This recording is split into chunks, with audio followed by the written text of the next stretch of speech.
Tried a lot of chemical products to regrow eyebrow or eyelashes but not getting the desired result?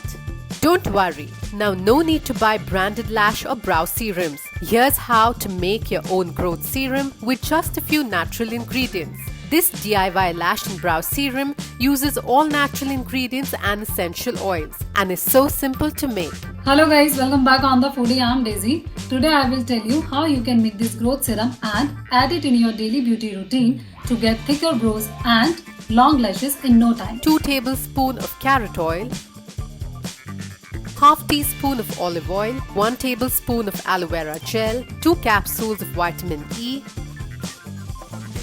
Put all the ingredients in a bowl and mix well until smooth. Apply this DIY serum on your lashes and eyebrows twice a day, once in the morning and once in the night before going to bed with the help of a mascara wand or a Q-tip.